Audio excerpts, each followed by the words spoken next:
I want to do it on camera like a weirdo.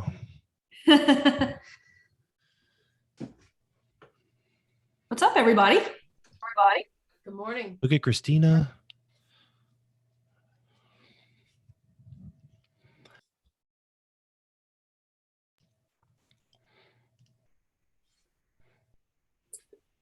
I'm letting everyone in. We'll probably have a couple people that roll in late. I'll just let them in. So guys, like you guys hear me talk about this guy all the time.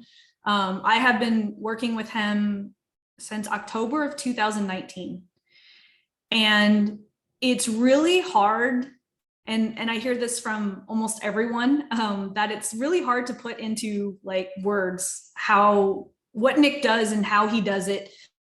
But he just has, I'm just like totally think that he just has magical powers and he just waves and I talk and he puts things in my head. I don't know. That's what I've like come to the conclusion, that he just puts things in my head. But he is awesome. I don't work, as you guys know, like I don't spend a lot of time doing things that I don't need to be doing. You guys have seen me, a lot of you guys, I know Heather, Argentina, Tassie, you guys have been in this program since, the very beginning. And so you've seen this program turn into different things as we've gone along. And it's all thanks to this guy, because he has taught me that you don't always have to go chasing new things. Sometimes the biggest pockets of cash are waiting within what you already have. And the more that we take our eye off of our clients that we're already helping, the least helpful we become, right? And so this is one of the biggest lessons that this guy has taught me, is just one of many. And so we always say in our little mastermind that we gift people to each other. We don't introduce, we gift them. And I am super, super excited to even have this guy sitting in the room with us right now, because, and Nic, my group, I am totally transparent with them at all the time. So whatever you want to share about how you've helped me, I'm totally comfortable with that. But I can say ever since I started working with this guy, and he knows, because every single month I send him like screenshots, I have grown like my business every single month since I started working with this guy. And that was like October of 2019, super, super long time ago, it feels like. And so every time I'm in the room with him, I get smarter, my business grows. And like I said, I don't know, he just puts things in my head. So I would just like to gift Mr. Nic Peterson to you guys. And one of the things that I always tell Nic is, like, every time we hop on a phone, and you guys have heard me tell so many stories about hopping on the phone with Nic, it's never, the conversation never goes the intent that I always the call for. And so today that's kind of what we're doing, is we're just going to kind of jam, because everyone's going through this, taking, inventory of things that worked this week, things this year, back, to 2021. We're going into 2022. And last week I had you guys fill out a plan for the next 90 days. This is something that Nic and I do every single 90 days. We just figure out, like, what is it that we want to do? I always limit mine to 1 or 2 goals, because when I put too many goals, it never happens, right? You're chasing so many things. And I'm just going to hand it over to Nic for a little bit and talk about, Nic, what do you feel, after working with so many people, is the most helpful thing that we can talk about today that's going to help these guys stay focused in 2022 and actually get them to the place where they actually want to be, not in a place where everyone, all the internet marketers say that they need to be? Yeah, I think absolutely. I'm glad to be here. I think you kind of alluded to it, as our friend Jeff Moore likes to say, the question is often pregnant with the answer. How do you focus on getting what you want? And the obvious answer, it's going to sound cliche, I suppose, is define what it is that you want. How about that? And it seems obvious, but most people won't do it. Most people won't do it to the level like Laurel will come here and we'll spend hours and hours and hours trying to figure out, like, I want to, this hasn't really been a thing with Laurel, but, I want to grow my revenue to X amount of dollars. What the hell does that mean? Like, what do you really want? You want less anxiety? You want to sleep well at night? You want to spend more time with your kids? Making money is really easy. Making money is really, really easy. Um, of course, a lot of the ways that are really easy to make money, you're probably not willing to do. So it's probably worth defining those things. What are you willing to do? What are you not willing to do? So when I say define what you want, there's this like, I'll just give you random examples. Is you could say, hey, if you really sit down with yourself, say, look, my kids are, I don't know, so you have kids that are 12 years old and it's really important to you. Your personal principles are being home by 5 p.m. to have dinner with them until they go to college. So that's the next 6 years, right? So most people won't define that because making money is easy. I'm going to tell you right now, making money is easy. Making money in a way that you're home by 5 p.m. is a little bit harder, right? And because it's a little bit harder, we kind of avoid it because most people here, I'm assuming, your friends think you're successful, your family considers you successful, you probably identify as being successful as a business owner, a marketer. And as you start defining what you want, like what is success to me in my life, you also simultaneously define failure, which we don't want to do. So if we have to say to ourselves, look, if I'm not home by 5 p.m. to have dinner with my family and then help my kids with their homework, I'm a failure.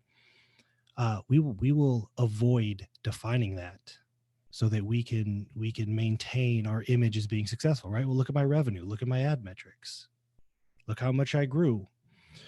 So there's a really tough conversation that Laurel have and I have all the time because it's kind of a moving goalpost. About like, what are we really trying to accomplish so that we can orient towards the most efficient path towards that? That helps us focus on one or two things. An example would be Laurel recently says, I just want to recapture some bandwidth. Like I want to recapture some bandwidth, right? Also want to maintain or grow my business.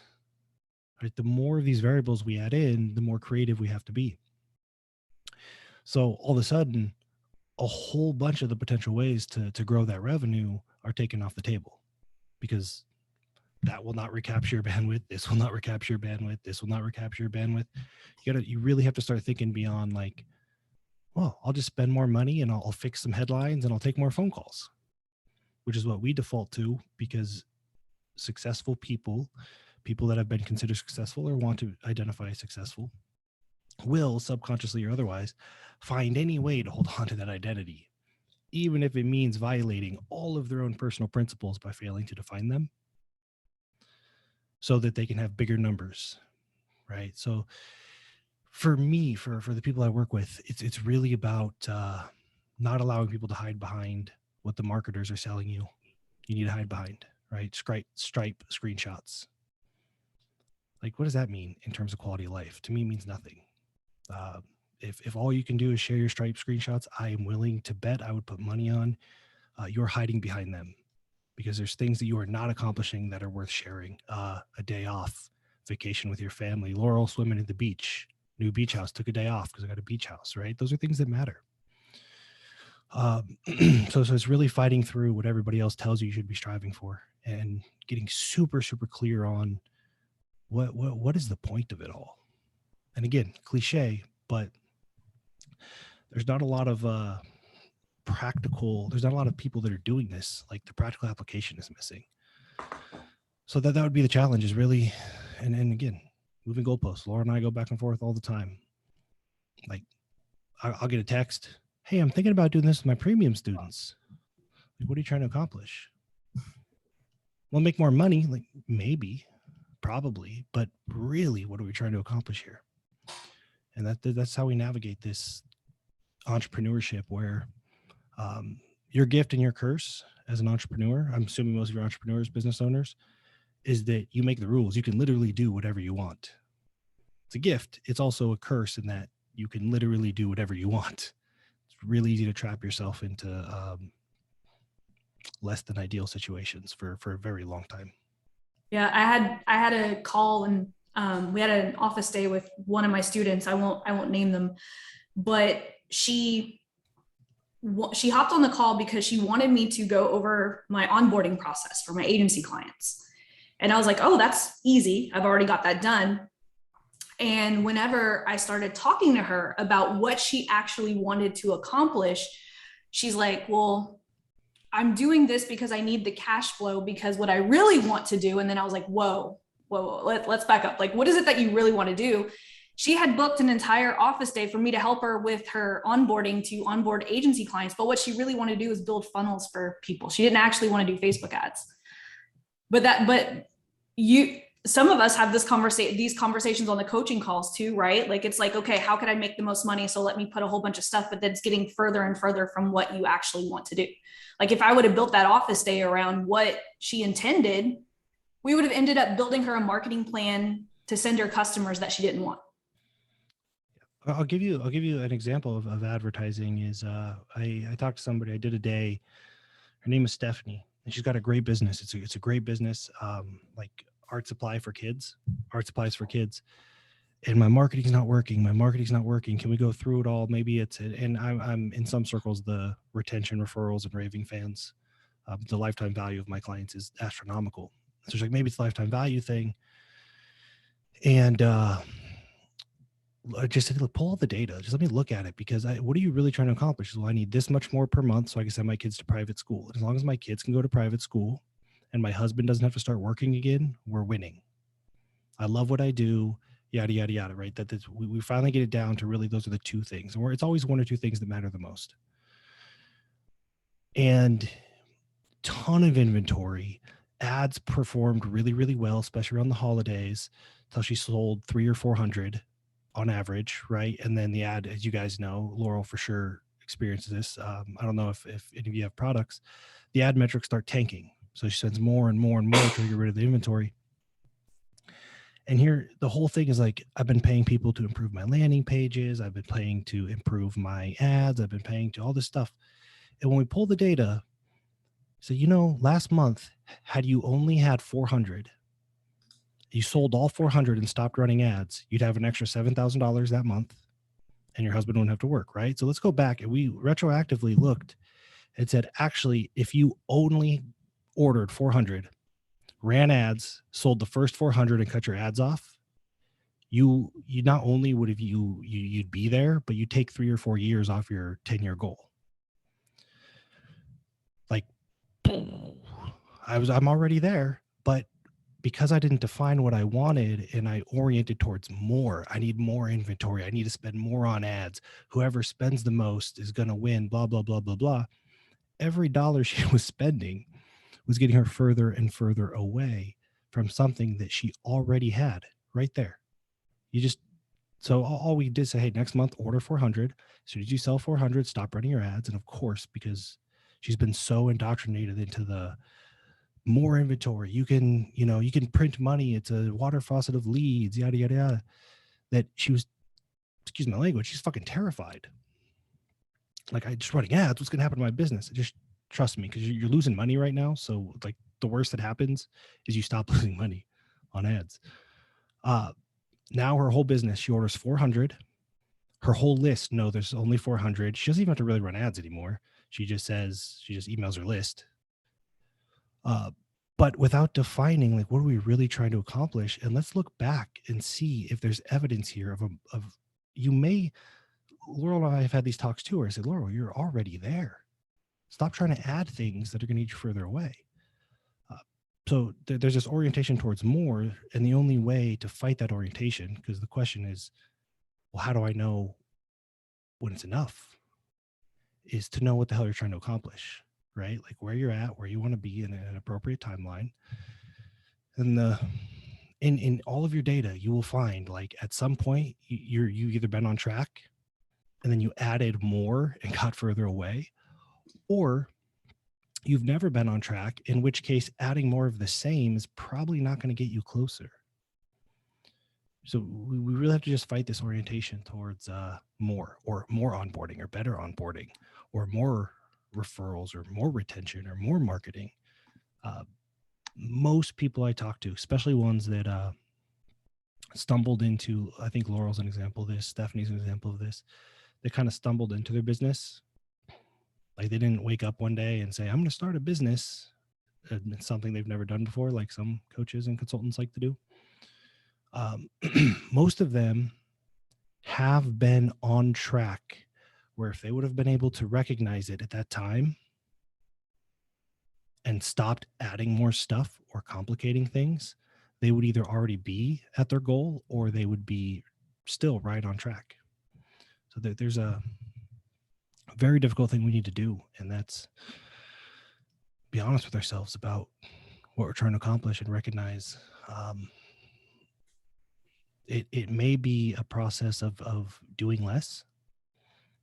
It may be a process of doing something completely different, no matter how much. And not to, I know Laurel's phenomenal at ads and organic and all things video, but there's a world out there that is convincing you, that is spending a lot of money convincing you that things have to be a certain way. So we got to be willing to let go of some of that. Hopefully that makes sense. So let's actually utilize Nic's here.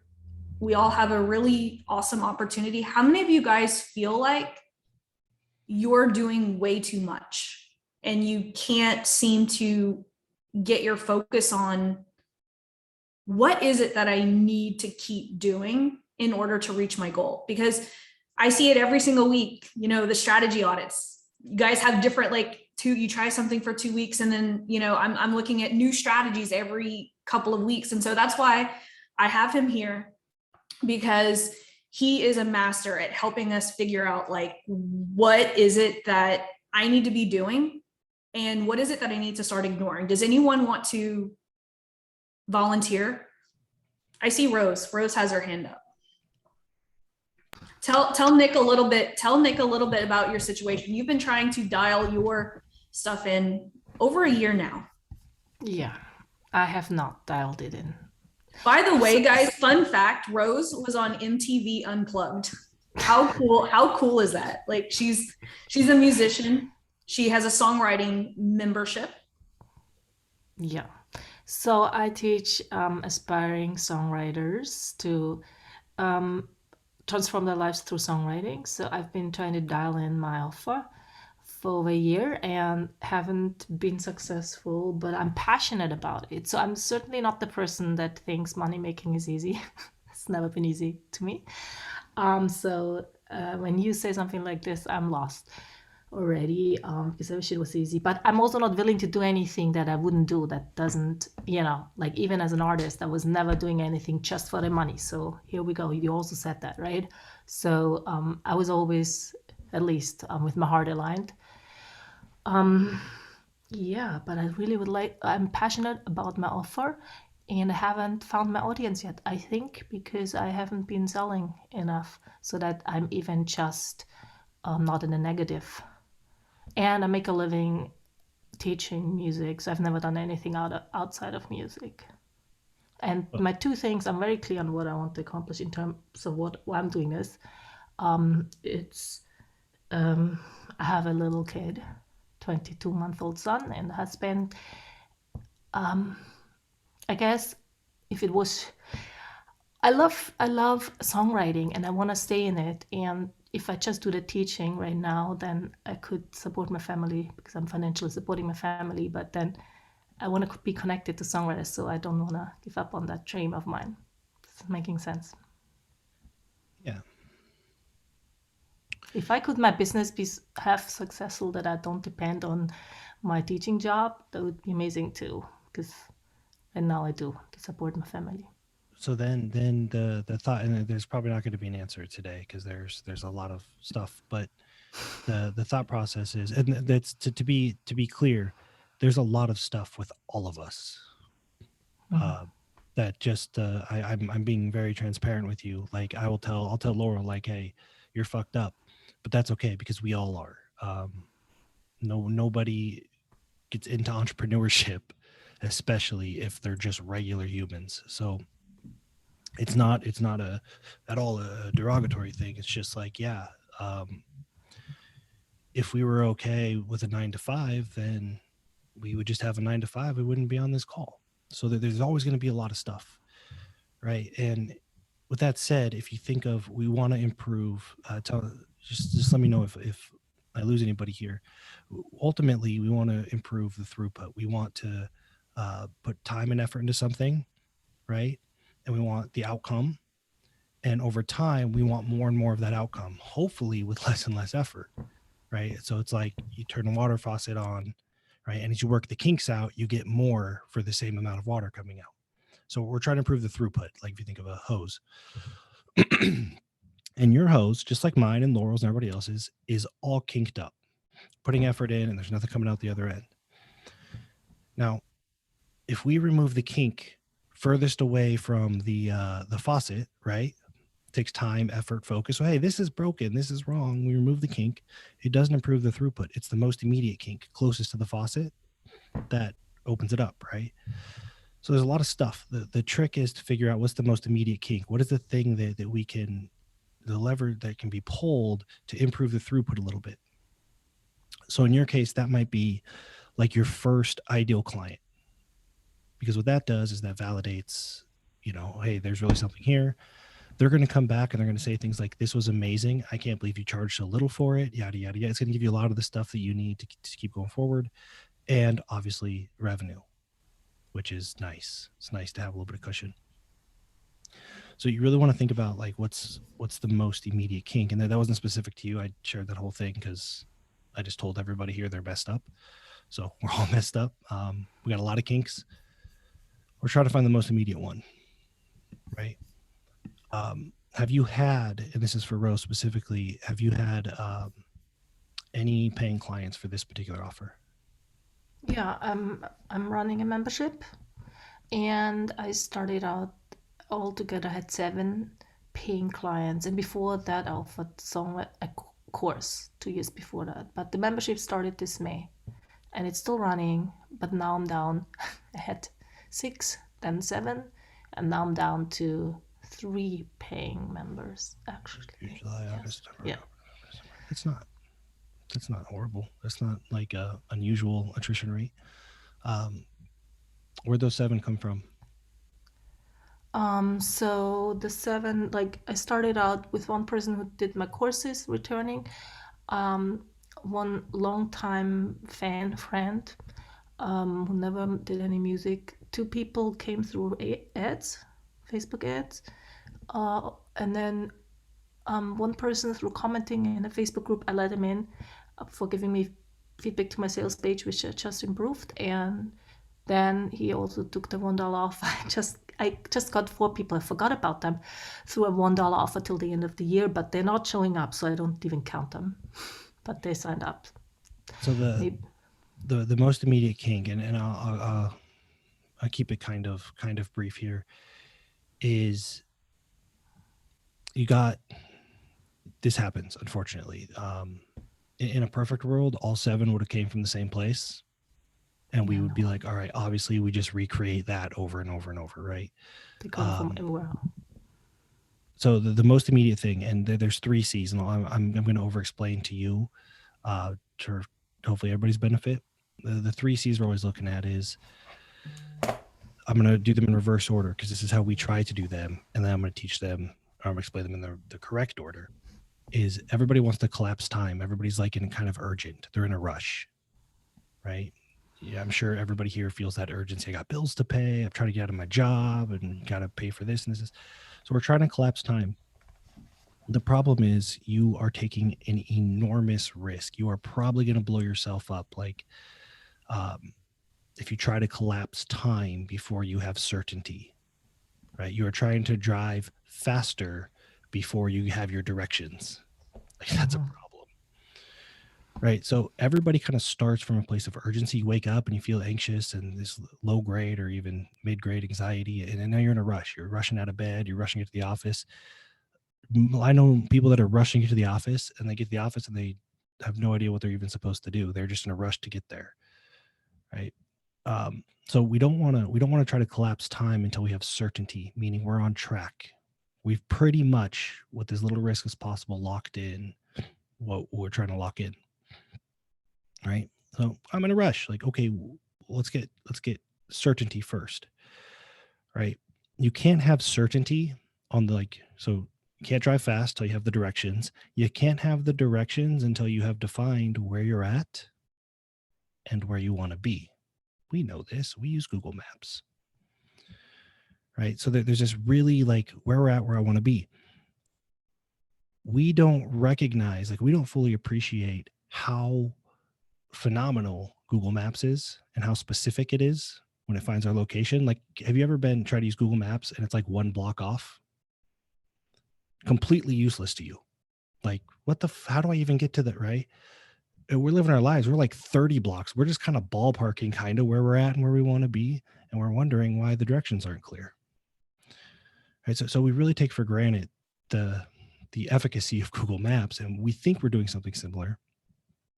But the reality is we're like, yeah, I got about this much in my bank account. And I think I spend about this much time on my work. And I'd really like to get somewhere around here. If that popped up on our phone, so now you're somewhere around here and you want to be somewhere around here. So just turn somewhere, we'd be pretty pissed off at how poor this application works. And yet that's how we are trying to live our life, right? So hopefully that makes sense, is that we really have to be like, for Rose, what I would say is, all right, so I would love to take care of, I got a 22-month-old, right? I'd love to really be connected to this offer, and if possible, replace my teaching income. Well, that's like kind of this and kind of that, kind of what is required. Like, what is the actual cost and time that goes in to taking care of a 22-month-old? I don't know. I don't have one, but you probably got to figure that out so we can put up some parameters. It's a lot. What does it mean to be like really involved in the offer? And then what is the monetary value of the income that you need to replace? And then probably like a timeline. Like, I'd love to do this. Look, so when this is a clarity phase, I speak in worst case acceptable scenarios. Nobody wants to do that because they always want to think best case, but best, like, shit happens. I think when I build something, we say, look, if it took 3 years, that would be okay. It's not ideal, but I could live with myself. If it took me 3 years to get there, I would still be okay. That's the certainty piece. We need to build a plan to get on track to be there in 3 years. Once we have that, okay, so look, if I had this much money in this much time, right? So if I had an extra, I don't know, 40 grand a year in the next 3 years, again, that's not the big shiny object everybody's selling you. I get it. But if we can get on track where we say, okay, if I keep doing what I'm doing, I'll actually get there. And then we can make that reliable, right? Which is, I can show you the barbell. I have it pulled up, but I can walk through. Then if we make that reliable, now we can start collapsing time. We could say, if I do what I'm doing and I'm on track, right, I'll get there in 3 years. I lock that in, remove all the risks, hedge the downsides, build in redundancies, kind of look around, check your blind spots. Okay. Now I can start adding new offers. I can start taking more risks. I can invest differently. I can start collapsing that time down to 2.5 years, down to 2 years, down to 1.5 years. But it's far less risky because I have locked in the worst case scenario that's still acceptable. Okay. So for Rose, the actually making the ads work is one thing. Actually making the marketing work, retaining is, you won't know if your ads, the efficacy of what you're doing in context of what you're trying to accomplish, if you don't have those things defined. You can run the same risk Stephanie did, which is you might be right on track and go, I just don't think this is working, and change your ads again. And completely miss that, like, actually, had you just repeated this month, this trajectory for 3 years, you'd be there. That may not be the case, but we don't know until it's defined. And we're talking about I'm assuming most of your time, effort, and bandwidth is going into this. So I would prefer to not have you guessing, because the cost is pretty great of guessing wrong, right? The cognitive load, the financial cost, but also the cognitive burden. So hopefully that's helpful. Hopefully it makes sense. It's really got to assign numbers to it. It's really hard. You sit down and it is really hard to be honest with yourself about a worst case scenario, because we're either like, we don't define it, or we're like going to be 10-figure business owners tomorrow. So you're saying Yeah, I'll walk you through. I'm sorry, I said I'd walk through again. So step one is clarity. It's clarity, the first C. Where am I currently? Like as granular as possible. Where do I want to be? As specific as possible. Understand it will change, and that's okay. But we need something to aim for. Laurel, everybody I've worked with, it's like, I thought I wanted this, but I'm realizing over time, and that's fine. We need something to aim for that's realistic. So clarity is where am I at? Where do I want to be? And a timeline that would be acceptable. So it's really, really important that we get that timeline in there, so that we can lock in worst case scenario. Okay. Once we have that clarity, all right, well, I need an extra X amount of dollars. If I could do that in 5 years, or if I could exit my business in 5 years, whatever it is, whatever the goal is in a timeline, we can then at any given point discern whether or not you're on track. If you are on track, so there's I'll give you this and I'll give you the second C after that. And then what you do is, if you're on track, you remove risk. Everything in the way you are wired as a human is going to try not to remove risk, but to get more, to go faster. And until you have removed all the risks, driving faster is a really bad idea. Right? So if you're on track at any given point, you look up, say, okay, I'm on track. Laurel might say, maybe I should add more to my premium program. No, we're introducing risk. We're increasing the probability that you get knocked off track. Stop doing that to yourself. We all do it. So, are we on track? If yes, we remove risk. If no, we may have to take more risk, but that's okay, because it's better than not getting what we want. So we only take risk if we have to in order to get what we want. We don't know what we want. Again, we can't make these decisions. We don't know. Should I take more risk, less risk? Should I go into crypto? Should I run ads? Should I not? There's no answer to these questions, in my opinion, without knowing whether or not you're on track to what you actually want out of life. Right? So it's really a risk domestication. To make that tangible for Heather, I think when I first started working with Nic, that first solvable problem, every guru, and Nic probably remembers this, was telling me, why are you not scaling your ads to the moon and back? You're getting $3 and $4 per member. Why do you not just throw a whole bunch more money and keep getting those members? What Nic is talking about right there is, because if I throw more money, if my ads are on track to hit my goals every single month, why would I add risk of adding budget, adding more ads, spending more money, if I know for sure with certainty, right, that my ads are going to deliver the amount of members into my $7 group that I know is going to happen? Why would I fuck that up? Yeah, exactly. And that's it's hard, because it's our survival mindset, and you could defer to like Dr. Jeff Spencer stuff. It's our survival mindset that says more. I need more, right? You're coming from a place of scarcity. People will feign abundance mindset, right? But it's really coming from a place of scarcity. Like a strong belief that I need more comes from a place of scarcity. Excuse And me, so quick we have to question. fight that. We absolutely have to fight that. Can I ask you quick for clarification? Yeah, of You course. said when we are on track, then we remove risk, and we only take risks if we are not on track. Did I get that because here I'm gonna. This is how my brain works. It's a little complicated, and I don't articulate it terribly well. But risk is not objective. Because I believe, my personal opinion is, if you're purpose driven, the biggest risk is that you don't get what you want. Right? So somebody might go, oh, that's too risky. Well, if it's the only possible way to get what I want, the riskiest thing is to not do it. It just guarantees I don't get what I want. So it's going to be different for everybody, right? And so the amount of risk you have to take to lock in a worst case scenario for you is different.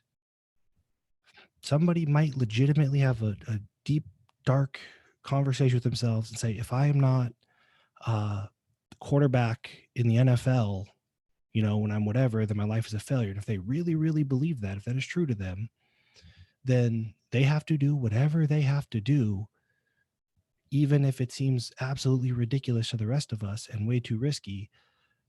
Because if they don't do it, there's 100% chance they don't get what they want, which is the riskiest. That's 100% risk.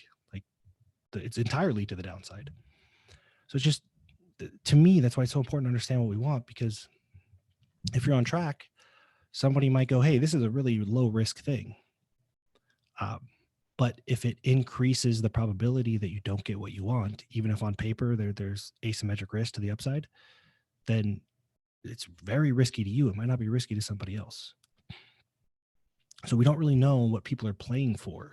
So it's tough to tell somebody like, hey, Heather, I think that's too risky. I cannot possibly tell you that if I have no idea what you're trying to accomplish.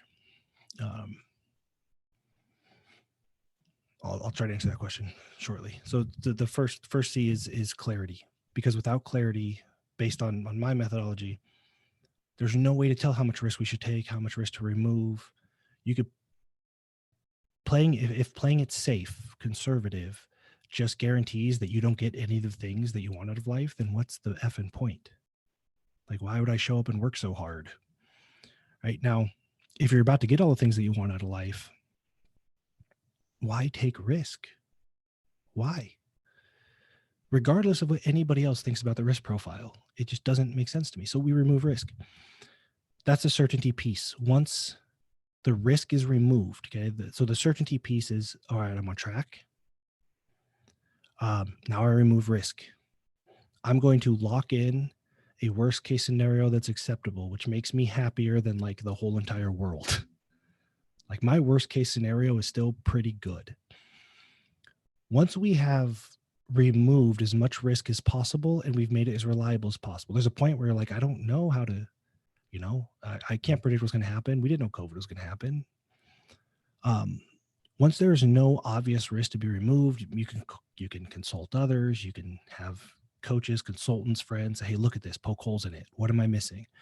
When there's no more risks to be removed, we can actually start trying to collapse time. Right? So for me, for example, I'll give you, if I take just what I have now, just in a savings account and stock market, I reach all of my financial goals by my 40th birthday. Locked in worst case scenario. Of course, banking crisis, but what can I do about that? I don't worry about things I can't do anything about. So any overage, right? I sold a company a couple months ago. Cool. I put it into crypto. Is that risky? Sure. I'm going to collapse time. I'm either going to collapse time down to being a billionaire tomorrow, or I'm going to lose it all. It doesn't matter, because I locked in my certainty on the other side. Right. So we just systematically want to give ourselves the freedom to play all in if we choose, or to take a nap. Just nap all day if we choose. We want to give ourselves the freedom to get what we want without this low grade anxiety all the time. You want to run a new ad campaign because it's really cool looking. Great. It would be my hope that you have locked in one that's already reliable, that we have evidence and support for, before you try something entirely new. So I saw a comment in here that said, I feel like I'm always starting over. Like that's the risk we run. And I'll show you. So the last C is collapsing time, right? Now that you know where you're at, know where you want to go, you have directions, you have made sure that none of those streets are closed down, you've made sure there's no, you removed all the risks. You want to go a little bit faster? That's okay. You want to try some new things? You want to diversify? You want to chase something with more upside? That's okay. And then what we do here, I'm going to zoom through this just to give you guys,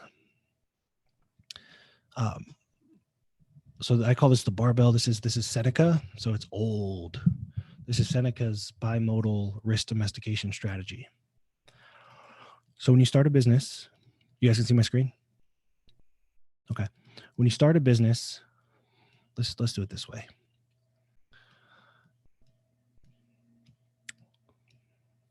We're going to call this a job. I don't know how many of you have had a job recently or still do. This is called a job. It's a job because it's not reliable. No matter how reliable you think it is, you can get fired, you can get furloughed. A lot of people found out they can get furloughed real quick. And you don't get paid if you don't show up. You don't take vacation. So it's not reliable. It may be the best option we have, and that's okay, but it's a job. It doesn't have infinite upside, right? So you work for somebody. If the company quadruples, guess who gets that profits? Not you, CEO, shareholders.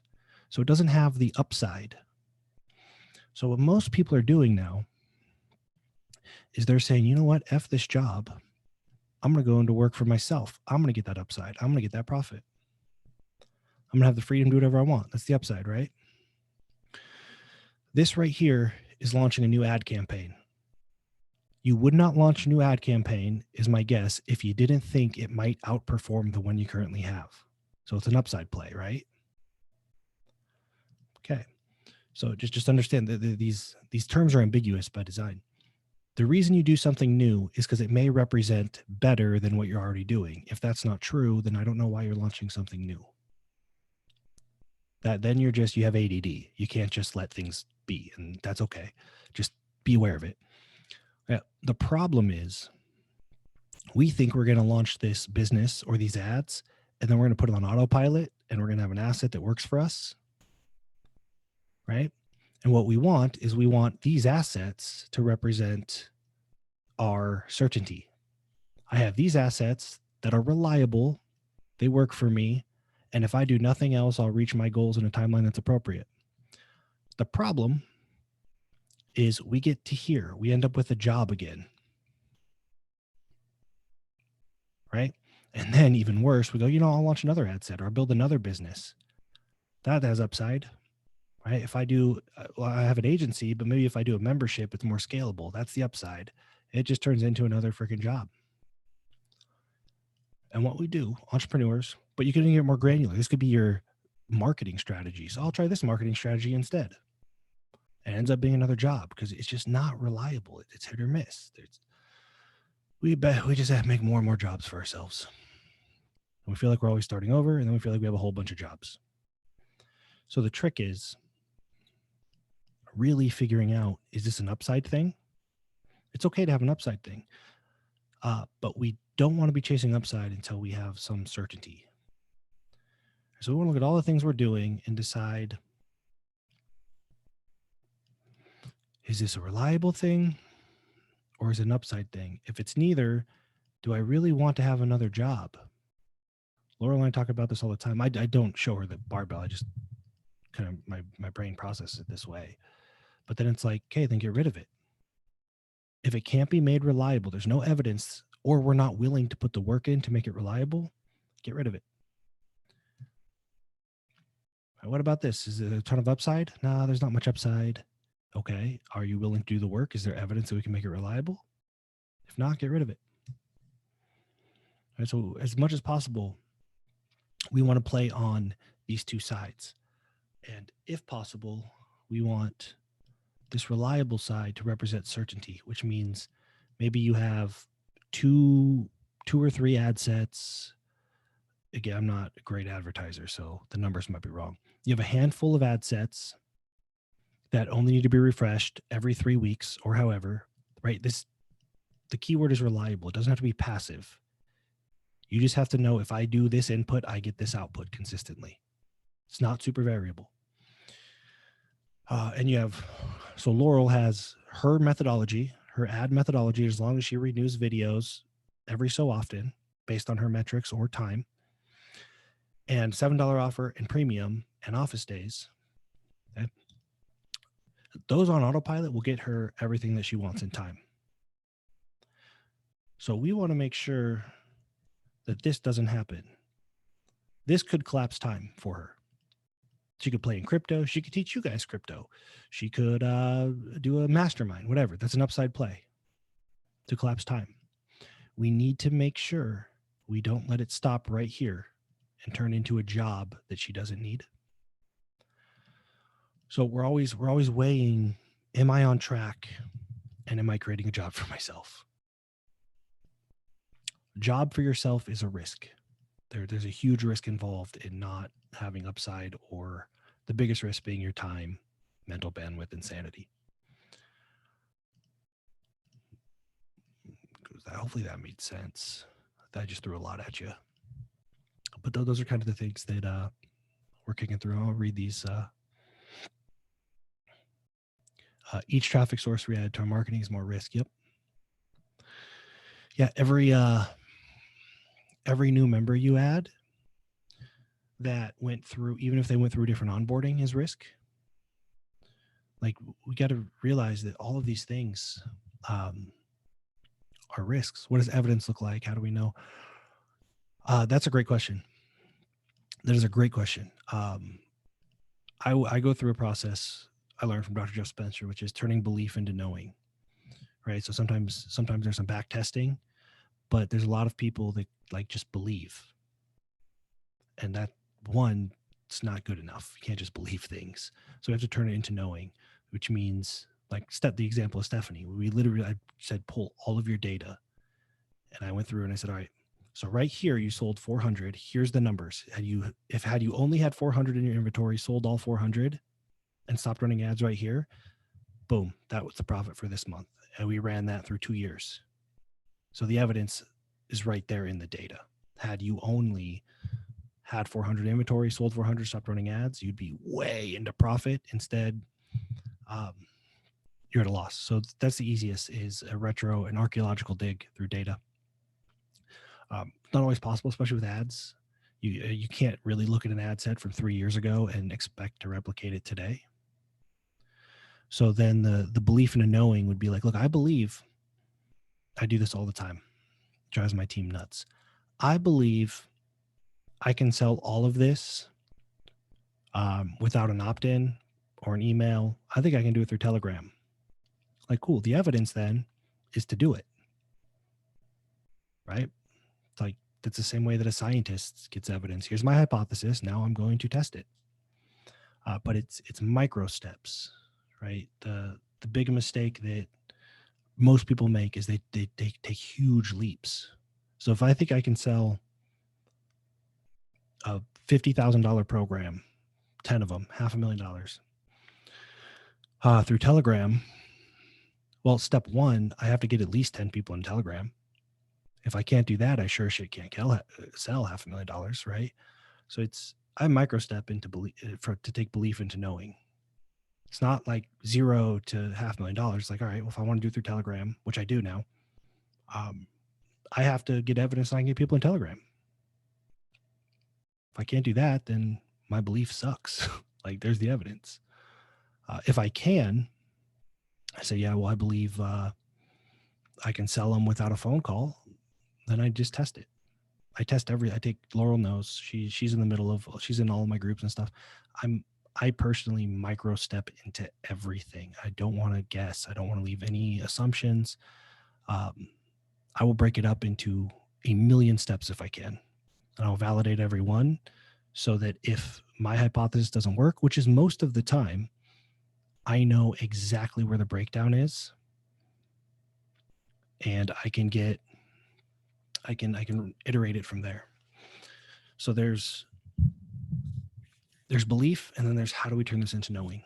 I might say to Laurel, sometimes I have a belief she doesn't have.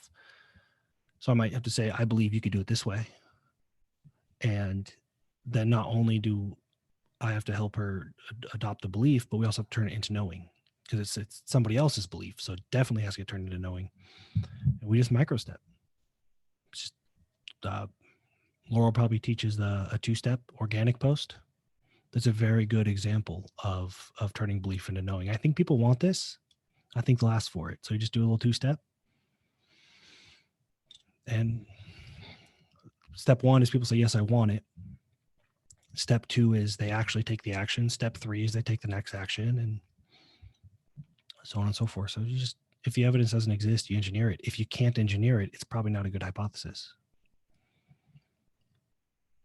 And because Alex like commented, I'll actually use her as an example. So over the last several months, she's been doing a challenge live, right? We've been running ads to it. Now she knows the cost per lead. Every time she runs it, it's reliable, right? She knows now every time she turns on those ads and sticks with that angle, she can get X amount of people in. It's reliable. As if she keeps showing up live, she's doing the challenge live. What Nic means is now Alex wants to, it's certain, right? Now Alex wants to collapse time. So now we're adding risk to Alex's business and turning it evergreen. Mm-hmm.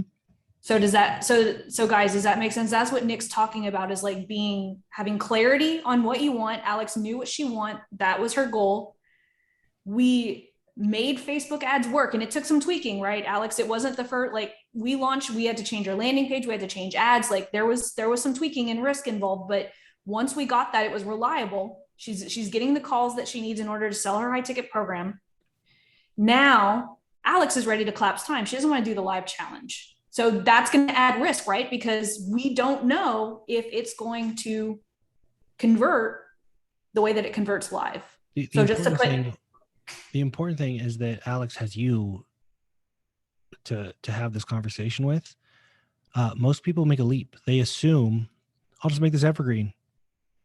And they're not prepared for what happens, right? The micro step into like, all right, somebody like Laurel saying, hey, look, I know it probably feels the same, but it's a little bit different.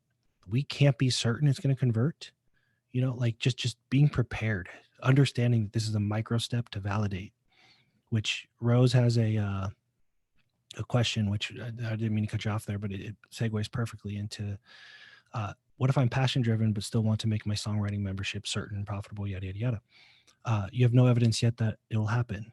My opinion, based on my methodology and my beliefs, which you do not have to adopt. That's like the anti-internet marketer. You do not have to adopt my beliefs to be a successful human.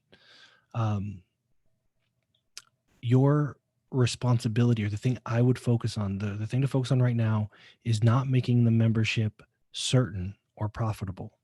That's a leap. What we need is evidence that it can happen. Those are very different things, right? So you keep your passion. If you're running ads, your membership, whatever, but what we're looking for is defining, what do I need to see?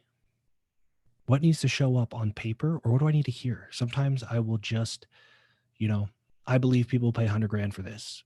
And I'll talk to somebody and I'll say, yeah, typically it's $100,000. I'll just wait. And they go, oh, that's not bad. That's all I needed to turn belief into knowing. Right? It's not, everybody's trying to go 15, 20 steps ahead, but that assumes that you know what's going to happen at step 1. And we don't. No matter, Laurel's run how many ads, how many hundreds of thousands of dollars or millions of dollars, and you do not know what's going to happen in the first 24 hours of your ads. So we don't assume, which means, Rose, what I would do is I would define, like, what do I need to see? It's surprising to people. I'm far more of an intuitive than my language or methodology would imply. I developed a language and frameworks and stuff to help other people understand it. So sometimes I just need to see a facial expression. I just need to say something and watch, and I go, okay, that's the evidence I needed. So could I say people in my membership being happy could be evidence? Because to me, that's evidence. Or yeah, so that would be, yes, they're happy. We would have to also say, what do we consider happy? Like, yeah, I'm totally happy I'm here. I don't know if I would pay for it again, though. Is different than like, yeah, I'm happy I'm here. Can I please pay you more? Right. So there's just a series of what do I need at every point? It's different for everybody. Some people are going to need, like my business partner, my COO, he's going to need like 6 months of data before he believes anything. And it has to be in a spreadsheet organized a certain way. I just need to hear somebody's voice when they respond to me. And I'm like, yep, I got what I need. Or like, huh, That didn't sound like I need to talk to somebody else. I need to have another conversation. So you're just looking for evidence of the efficacy of your offer. And Happy that, what members. if I don't know how do I know what the right evidence would be? I guess that's actually tripping me. That's great that you're pointing this out, because somebody says something, oh, these are not your people, this is not your audience, and I become insecure in what I feel is right for me. So what is the evidence? Let me give you my opinion. This is my opinion. 100% my opinion. This is not a fact. I do not care what anybody else thinks you should or shouldn't be doing. I do not care what anybody else thinks your audience should be. I do not care what price point anybody tells you. Laurel knows. Laurel, when I first talked to Laurel, everybody was telling her she had to do high ticket. She goes, it doesn't feel right. I said, good, because it's not right. You know how I know it's not right for you? Because it doesn't feel right for you. Somebody that's passionate about what they do, the worst thing you can do is let somebody else's opinion about how to run a business push you out of that zone. In my opinion, if you are good and you are passionate, people will pay for your presence alone. That takes a lot longer. It takes a lot longer for me to say, hey, Laurel, stop coming up with new deliverables. People will pay for your presence. Like that's a whole different thing to learn how to understand. Thank you. That was super helpful. But that's probably all I needed to hear. Say that again? That's probably what I needed to hear to trust myself. I know I'm on a long road. I don't even mind about that. But yeah. You're on a long road. I know that because we all are. Okay. It's going to be difficult. I know that because it's going to be difficult for all of us. This shit happens. So those two things we know. You're going to fail a whole bunch. You're not saying you're not going to reach your goals, but you're going to try something that's not going to work. I believe that since it's a long road, since it's going to be hard, and since you're going to fail, the only logical way to go down a long road that's going to be really hard and fail a whole bunch is to do it your way. You cannot go down with somebody else's belief system. That's like totally abdicating responsibility, right? Finding out you're in the wrong place, but because it was somebody else's belief system, you have no idea what operating system or what beliefs got you there, so you have no idea how to get out. So I lean very, people like you that are passionate about what they do as well, lean very heavily towards, I want Laurel to do things her way. It is my responsibility to tell her when she's getting in her own way, to point out when she's starting to act in a way that I might be influenced by other people, and to put up parameters, because the constant struggle is, especially when people are paying you, am I giving them enough? And the assumption is that we know what they value. And oftentimes we're wrong. We make right, there's time, identity, money, energy, reputation. Like that, there's a lot of currencies that people value. Could be proximity, just to be in proximity. So if people are paying to be in proximity, just to know that being around you is totally worth it. The little bits of insight and the little bit they learn, to spend your days trying to create more and more deliverables for them, it's not helping them or you. So there's I believe you should really lean into your style, and then all the coaching and the consulting, how do I bake my style into advertising is the question. Not how do I become a completely different person so I can advertise. It's a very different thing. So I saw Vicky do this. Did you have something, Vicky? You got really excited about that. Oh, for some reason your mic. There I am. I just unmuted myself. Thank you. I think, listening to you today and walking through my process with my company and my teammates as well, I feel so aligned to what you're saying. And one of the unexpected things that happened for me, was in the beginning when we did this, you talked about certainty before and where you were now. And my company had to pivot 3 times.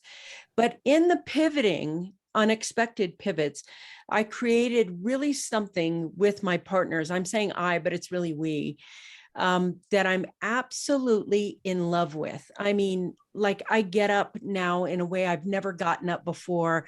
And this isn't my first rodeo as far as business goes, but this time my whole heart and soul is into that.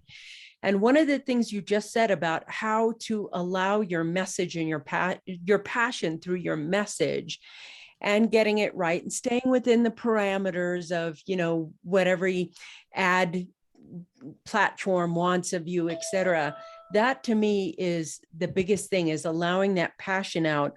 And for me, I don't think there's anything better than what we have. And we're absolutely, to me, the best team ever to do this. And it feels, you mentioned Dr. Joe Dispenza, whom I really like a lot as well. And that turning belief into knowing, we did exactly that, we know, et cetera. But that allowing my passion to come through on that message, allowing my knowingness, my sense. And you said earlier, Nic, that you were, some people just pay to be around you. And that really resonated with me as well. Because I know what the value is of that, of creating certainty out of knowing. I mean, the creating of certainty. And when you said, this is how you move forward, how do you get your message? How do you get the feeling you feel inside into the words that you're using when you speak or talk about what you're doing? That to me is, because I honestly believe that a lot of the people who we work with, they feel a silent, unspoken resonance, kind of a frequency, if you will, about that. That's where I'm supposed to go. And it's almost like pulling the client to you. That's really how we ended up with Laurel. We didn't go online and go, who's really great at Facebook ads? We were like, who are we vibing with? And that's the direction we went. And the number of people that make decisions like that is astronomical, and we know that intuitively. And then we put our business hat on and we hire coaches, and like we forget about how things actually work. We start trying to quantify things and justify things, and like, why would they pay me instead of them? But like, what's the deliverable? And like, well, the evidence is that they're paying you instead of them, and sometimes that's good enough. So there's a lot of, I'll say this, and that this is specifically for people that really believe that they are the best in the world at what they do. I have, Laurel, how long do you typically go? Am I going way over? We will go as long as we're respectful of your time, because we're just happy that you're here. I got a little time. Appreciate that. I'm just telling you what I know to be true. I have bedhead all the time. I forget to shave. I have 0 college degrees. I also get flown out by Bank of New York. The head of endocrinology, John Hopkins, called and flew me out to Baltimore. My videos are all garbage. There's a Florida Department of Health down in Vero Beach, Indian River County. So there's a thing where, like, at some point, if you're just yourself and you're good at what you do, it's actually better, because nobody was surprised when I showed up with bedhead. That is exactly what they expected and what they paid for. And they paid a lot. Thank you. So there's a little bit of, well, I need a better website and I need to be a little more polished. I need to do things this way. There's a little bit of, I don't think I'm good enough as I am. And if that is true, then why are you selling stuff? Yeah. Like, there's some dissonance there. I'm not very good, but I got to convince people I am so I could take their money. That's not what you're saying consciously. So there's a little bit of like, yeah, I got to be myself. I really, for so many reasons, for sustainability. And when somebody, you will get clients. I get clients where you're like, really, me? You want to pay me that much money? You sure? Mhm. And then they know exactly what they're paying for because everything they've seen from you and of you is entirely you. And that's different for everybody. Some people, their style very much is, it's, you know, Laurel, beautiful background, great video. That's Laurel. She's got Emmys. That's what we expect out of her. Yeah. I don't know. Sometimes I have bedheads. Sometimes I don't care, you know, and that's what I keep trying to tell you guys is like, if you just show up as your authentic self, and this is something that Nic does every single day. Cause you know, I'm right now like learning crypto from him and his strategy for business, the same thing for crypto, but he shows up every day. I don't care what he looks like because I'm in on that like valuable information, which is what I've been told too, is that like, you know, I don't care if my hair is all messed up, if, you know, I have it in a ponytail, no makeup, who cares? Like people follow me because I give out valuable information. And Heather, you asked a really good question a while ago because I can definitely relate to this. Is Heather asked, well, how do you just turn off all of the opinions that are coming your way? How do you tune out all of the people that tell you that you should be doing things a certain way? You just turn them off. That's like, right. That was like the biggest thing that I've done. And Nic has this in bumpers. I literally unsubscribed from so many YouTube channels of gurus. I unsubscribed to so many podcasts that I used to listen to and get like all of this, but then once I got to that certain point, remember risk, right? Nic talked about adding risk to your business. All of those, the voices in your ears are risk, because every time that we hear this new strategy that like, those are all risky. And so Nic is trying to keep me like on a line. I'm on the path to get everything that I've ever wanted. I don't need anything else. So why do I need to hear all these new ideas? That's all risk. And so Heather, that would be my advice, is like, I just literally stop. And this is something that I'm going to, and then we learned this from Dr. Jeff Spencer. And this is why I'm going in California to his place, because I have a family that, why don't we ever see you? Why don't you ever call me? Why don't you? And it's like, we have to just learn how to, my family thinks I just make magic internet money. They don't understand what I do. They don't understand. They're like, you need to make sure that you've got all of this, you know, a 401k, and make sure that you're protected.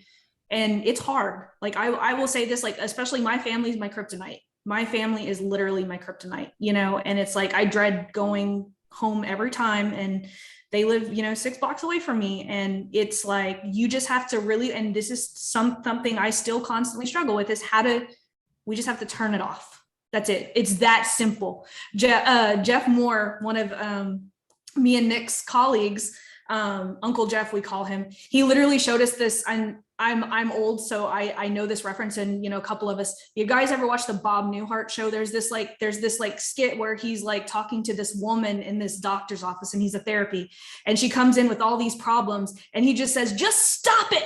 That's it. And he's like, that'll be $5. He's like, because he tells her he could solve all of her problems in 5 minutes, and if not, her session's free. And she literally tells him his problem and just yells, stop it. And that has always stuck in my head, because that's literally every time I find myself falling into that, I just hear, stop it. And so that's how, I mean, it sounds it sounds easier than it actually is, but that's literally all. I've streamlined who I listen to where it is only the person that has helped me the most. And that's Nic and Jeff. Well, there's a, and I appreciate that. And yeah, Jeff plays that every event. I think that skit. there is a, so people assume that I like sit around and consume stuff all day, you know, because I've gotten good at solving certain problems, but it's not by listening to a bunch of random shit. It's an orientation. It's function over form. It's an orientation toward closing the gap, right? I'm here. I want to be here. Yada yada yada. There's kinks in the hose. If you actually, so a lot of the times you go out and try to rescue people, I know everybody here at some points probably had a little bit of a savior complex. It's because there's your own personal kink in your hose, and like, oh, I don't really want to, but I can feel productive if I go help other people. If you actually just focus on solving those kinks, you have to go down rabbit holes. You have to talk to very smart people. They're going to challenge you. So since the biggest risk is not getting what we want, then the risk that we do take, we can actually we know how much risk we need to take because we come up to this kink, and then we got to figure out how to solve it. And we may have to take a risk to solve this, but it's a risk worth taking because it removes the block between where we are, where we want to be. It's not some random ass risk for more of something that we don't even know if we want or need. So if there's a hyper focus to like really just what's the one or two thing, what's the thing in front of me for Rose, I have to figure out how to get evidence of this. That will take you down some rabbit holes.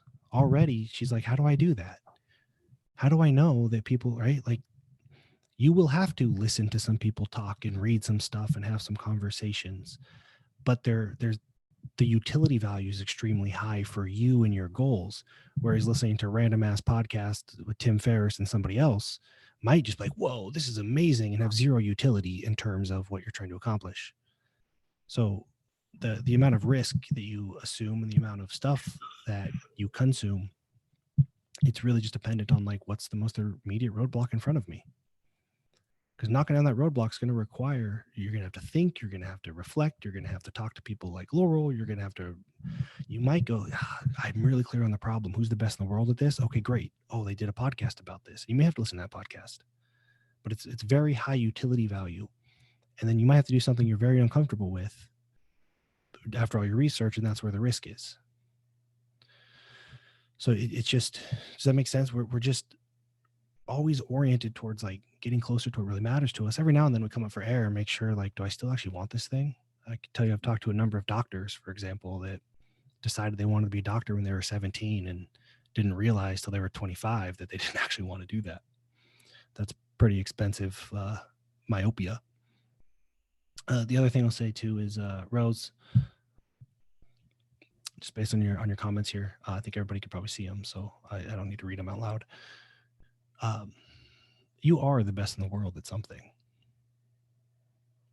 There's the reality, whether you want to accept it or not, because it's very strange for us to think this way.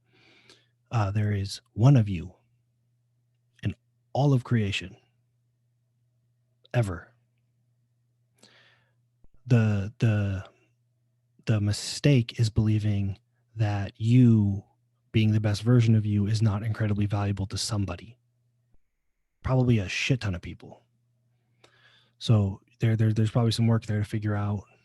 I went through it. Laurel, maybe, I don't know, where people are like I feel guilty that people want to give me this much money for this kind of thing.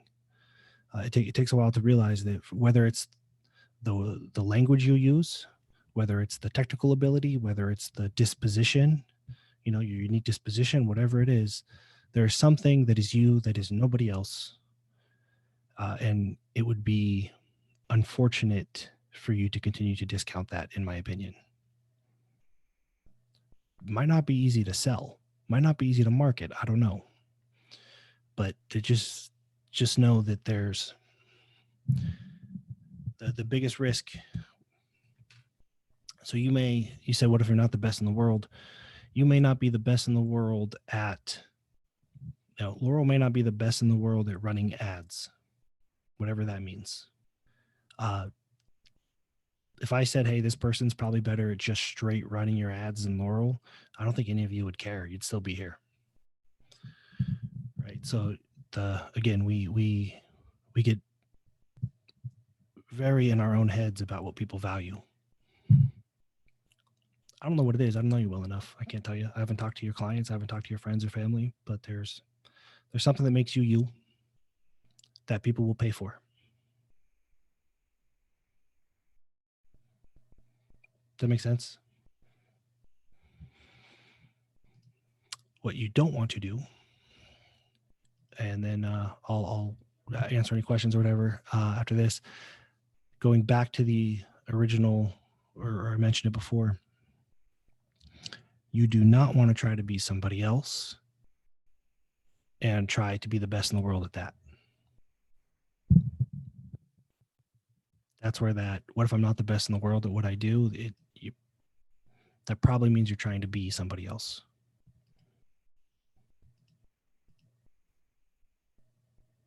Hopefully that all is helpful in some way.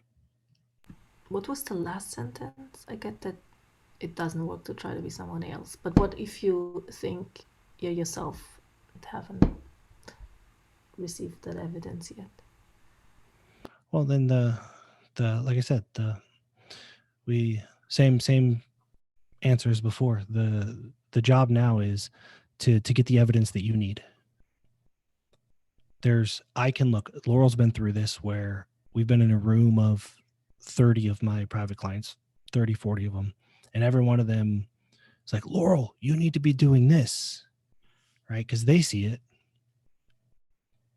That's not helpful at all. Cool, everybody's telling Laurel what she needs to do. Doesn't matter. The question is, what does Laurel need to see so that she can see what the rest of us see? So the responsibility is for you and, you know, your friends, advisors, whatever, to really try to figure out what evidence do you need to take the next step with confidence. And everybody here could be like, no, you're brilliant. You should just charge this much. None of that means anything until you have the evidence that you need to see what they claim to see. So that's probably a look in the mirror and a conversation with yourself about what would need to happen for me to go, aha, there it is. Because I can promise you that it's there. I don't know how long or how hard it's going to be to find it. You might sleep on it and wake up tomorrow with an answer. I don't know. So really up to you to figure out how deep you want to dig and how long you want to dig for what that will be. So good. Every time I have a conversation with Nic, even though I've heard stuff over and over, it means something totally different because I'm at such a different stage in my business. It's like hearing him do this talk all over again.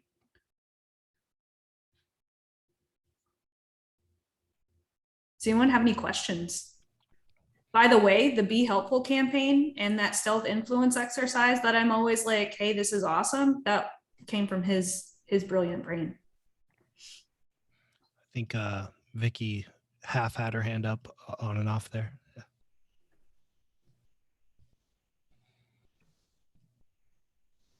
Thank you, Nic. I wanted to, you mentioned something earlier today that gave me kind of an epiphany about the behavior I has as an entrepreneur, which might not be so healthy. But one of the things that I have a tendency to do is when the ship takes off and the ship is doing great and all parts are on it and we're off in the float and I have the evidence and everything else, what I start looking out for is what the future holds. And I'm so busy being off in the future, looking out for the iceberg that we could hit or the stormy weather that we could hit and how we're going to go around that. And I realized today while I was talking to you, as long as I'm out there in that future, I'm not really here in the present. And at the same time, there is a point where I'm trying to discern, if you will, what data do you pay attention to? And when do you simply go inward and know that there's something else that is with you moving your ship forward? And to what degree do you give credence to either of those things? Do you understand my question? Almost.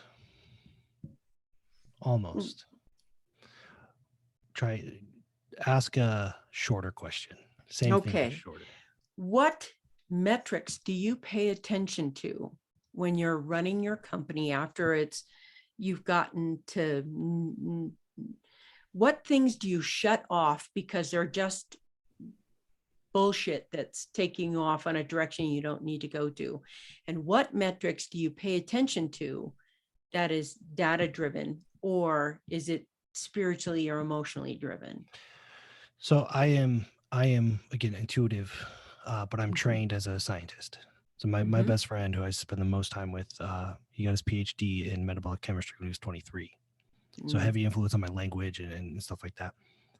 Everything is tracked. As Laurel probably knows, I am really good with moving pieces, the anthropological, the just the things that are self-evident once you hear it that just wasn't obvious before. So everything is tracked. I do not, and it drives detail people crazy. So this is why I have a partner that's a COO. I do not. There is zero use for data if it does not inform behavior. What is the point of looking at data if you cannot modify your behavior on it? It can only cause anxiety. That is the only thing it can do. So at any given time, there are behaviors. There's obviously, like, in case of emergency, break glass, our revenue went to zero. Like, oh shit. But generally speaking, these are either the behaviors we're thinking about changing or are willing to change, which metrics will determine how we should behave moving forward. Again, what is the point of having a dashboard and all seeing all these numbers with either sometimes you just know I'm not going to change his behaviors. There's something about me knowing myself. Look, I'm not going to change this behavior. You could put this data in front of me all day long. It's not going to change my behavior. Therefore, it is useless to me. There is zero utility. So that'll be different for everybody too, based on job description, unique disposition.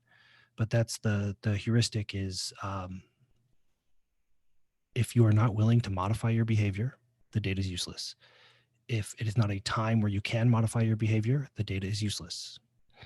I don't look at it. It is all tracked because at some point we might come, we might want to change something here. We don't want to have to start over because obviously a single data point is a point, 2 is a line, 3 is a trend. We don't want to have to wait until we have a trend. So I track everything so that if the time comes to modify behavior, we have the trend. But I'm not looking at it if I'm not changing my behavior. Thank you. That's a very key point right there that you just made. It's like you can look at the trend in case you have to modify your behavior. But if you don't have to modify your behavior, then there's no business looking at it or even ruminating on the data at all. What's the point? I agree. Thank you. That's why I teach you guys, don't be buried inside your Facebook ads manager every single day. Yeah. They're going to automatically do that. Why would I do that? I don't look at my total transparency. I don't look at my ads manager until I notice that, hey, something's off. I don't worry about whether I'm getting $5 sales, $6 sales, $11 sales, because it would take me on the path of, oh shit, my ads aren't working. Well, then the next week it goes back this. And we have to learn the patterns of what measures that we're looking at, right? Well, think about this. Think about, again, these are things that are self-evident once you hear them. And if they're not, that's okay. Data-driven people make really bad decisions. Yes. They make really bad decisions because they believe that they're data-driven and they do not account for the cognitive load. They don't put a weight to the cognitive load, the bandwidth. They don't put a weight on their emotions. So you can watch something go up 50%, down 50%, up 50%, down 50%, up 50%, down 50%, right? For an entire day. You have ended in the same spot, right? Objectively, it's a break even. However, what we know for a fact, all of the research supports it, is that a loss hurts more than an equivalent gain feels good. So if you watch it go up and you watch it go down, you watch it go up, on paper, it's a break even. It's actually, you're at an emotional deficit. You will make decisions as if you're in a deficit. That's true. Right? So like knowing these things about, and like, if you believe that you're data driven, you control your emotions, you're delusional. So we may see even a slight increase. This happens all the time in business. Like objectively, you're better off this month than last month, but because you watched it day by day, you've incurred a huge emotional loss because you saw the green. Oh, that's cool. Didn't feel as good as the red. Felt bad. So just for that reason alone, more data is not better. It's not. And I track my Facebook ad campaign daily. Yeah, there's like hedge fund managers. I've done it in some domains. You can vaccinate yourself to it. You can stomach it for a while until you become numb but why? Like, just don't look at it. So yeah, those are the things that people don't consider, and they're not nothing. They're very real considerations. So I hope that answers your question. I don't have a good what you should track depends entirely on how you are willing to modify your behavior.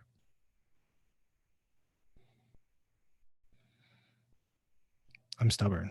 I don't want to look at any data because I don't want to do anything different. Thank you so much, Nic. We appreciate you being here, taking time out of your nap schedule today. I know I got Jeff Moore in 6 minutes and I'm taking a nap. That's Oh my gosh, I'm jealous. Well, thank you so much for being here. And I know today, and as Nic always tells us, every event he's going to open up some loops. What is the worst thing that they can do, Nic, right now after absorbing all of this? This is 99% of success, in my opinion, is just fighting your human behavior. When a loop gets opened, or if I remove a belief of yours, or anybody does, removes a belief of yours, we hate that space. It's like a vacuum. We want to fill it. The problem is we'll fill it with anything that just kind of fits, whether it serves us or not. So what I always tell people in my events, and like, I'm going to open a bunch of loops. You might be a little confused. You're going to want to go Google some shit. Don't. You are highly susceptible to anything that might fit getting in there. And it could be worse. It could be a worse belief than the one that I just spent all this time removing. It's like, just don't be in a rush to close all those gaps, close all the loops and fill all the holes. Like, sleep on it for a couple days. Think about it. Figure out, like, well, shit, that belief, looking at data all the time is not good. Okay. What would be a more useful way to think about that or belief for me? Like, give yourself time. You don't need to fill it like the second we got this call. You don't need to go Google shit and get some answers. And you're gonna have an urge to do that. So that's just let the loops be open. Think about them. Talk to some people. Reflect on and some shit. we'll go close them, like, as you like look at your thing today, right? Because I had him here a week after we filled out our 2022 plan. Now some of you guys might be thinking about that just a little bit different. So just go and reevaluate, but sleep on it. Don't go look at it right now. Just sleep on it. Think about, what we talked about today. Sleep on it. And then, we'll have dark week next week, right? We don't have any coaching calls. That fits right in perfectly with, what we're doing. And then we'll talk about it and get your strategies together and everything. And I'll, we can talk about it in, group or however, but just don't be in a rush to like, I got to go do this. Just think about like what he said. And, I'll have the replay for this so that you guys can go back and listen. And I know, so many people are like, we're waiting for Nic to give us like some concrete strategy. This is how we're going to make more money. This is how we're going to do it. But there is no easy button that like, he was going to come in here and be able to, solve all of our problems. Like, and, we got to solve them one at a time. But the first thing that we have to do is, what did he say? And this is something I push you guys all the time, is what is that one? Remember how we just did 90-day goal? What is that one goal that you want to hit in the next 90 days? And remember, a lot of you guys were like, I want to make, X amount of income. I'm like, but you haven't even booked calls yet. And you haven't even had messenger conversations yet. How could you, if we don't have a solvable problem, right? And this goes perfectly aligned with, now you guys see where I get it, where we take one step back. It's like, if you want to make a certain amount of money every month, we have to think about, okay, like, what are we willing to do? What are we not willing to do? How much time do we have? How much money do we have? So just let what we talked about today sink in. We'll have some time to talk about it. And then when we have our strategy audits again, you'll come with a fresh brain, fresh ideas of how to make next year simpler than the year you had this year. Okay. Awesome. I gotta jump. I appreciate you all. Absolutely. Thank you, Nic. we're gonna jump here too. Thank you, Sean. That's a great compliment. Thank you. You guys have an amazing week. We have some open slots still for Thursday. So if you need, anything, just fill out the form, or if not, just drop the question in the group. We're here to support you however we can. Hope you guys have an amazing week. I'll see you guys soon. Thanks, Laurel.